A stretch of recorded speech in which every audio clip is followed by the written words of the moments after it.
আসসালামু আলাইকুম সুপ্রিয় দর্শক, আমি আজকে আপনাদের সাথে গরুর মাংসের আচারের রেসিপিটা শেয়ার করব। আচার তৈরি করার জন্য আমি এখানে 5 পিস পরিমাণ গরুর মাংস নিয়ে নিয়েছি। গরুর মাংসের সাথে এখানে চর্বিও আছে। আমি এখানে 1 কেজির থেকেও কম পরিমাণে গরুর মাংস নিয়েছি। মাংসগুলো আমি এখন কেটে টুকরা করে নেব। আপনারা চাইলে যে কোনো মাংস দিয়ে আচারটা তৈরি করে নিতে পারেন। কোরবানি বা যে কোনো অকেশনে এটি তৈরি করলে সবারই খেতে খুব ভালো লাগবে। এটি একটি কাচের বয়ামে রেখে 1 মাস অনায়াসে ফ্রিজ ছাড়াই সংরক্ষণ করা যায়। মাংসগুলোকে এভাবে কেটে আমি কিউব সাইজ করে নিয়েছি। ম্যারিনেট করার জন্য আমি এখানে দিয়ে দেব 1 টেবিল চামচ পরিমাণ পেঁয়াজ বাটা, 1 টেবিল চামচ পরিমাণ রসুন বাটা, 1 টেবিল চামচ পরিমাণ আদা বাটা, 1 টেবিল চামচ পরিমাণ গরম মশলার পেস্ট,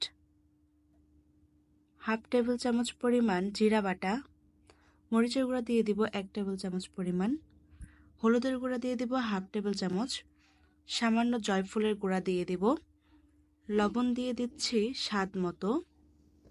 এবার সবগুলো উপকরণ দিয়ে ভালোভাবে মাখিয়ে নেব।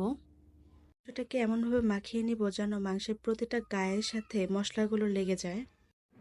মাংসটা ভালোভাবে ম্যারিনেট করে রেখে দেব 30 মিনিটের জন্য। 30 মিনিট পর ম্যারিনেট করে রাখা গরুর মাংসটা এখন রান্না করে নেব।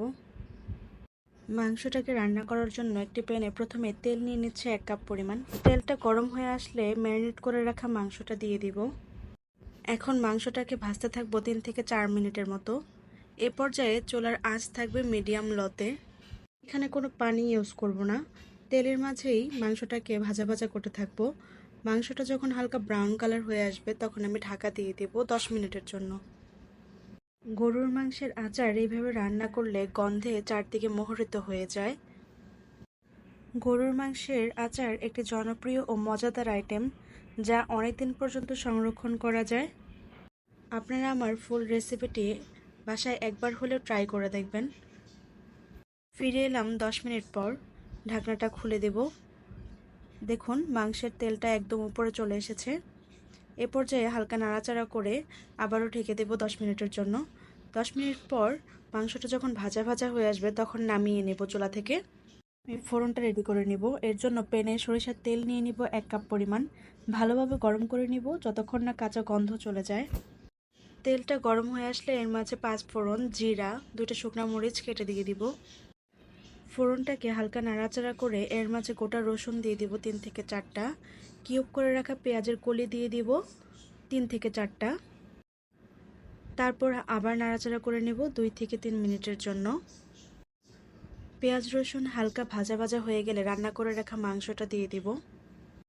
রান্না করা মাংসটা তেলে দিয়ে ভালোভাবে ভেজে নেব। এতে মাংসর পানি শুকিয়ে যাবে এবং হালকা বাদামি বর্ণের হয়ে যাবে।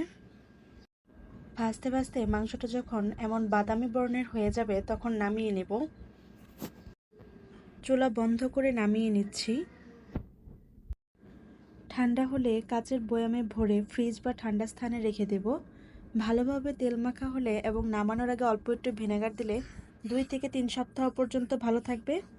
তেল যেন সব মাংস ঢেকে রাখে, তাহলে দীর্ঘদিন ভালো থাকবে। প্রয়োজনে আরও তেল দিয়ে উপরে ঢেকে রাখা যায়।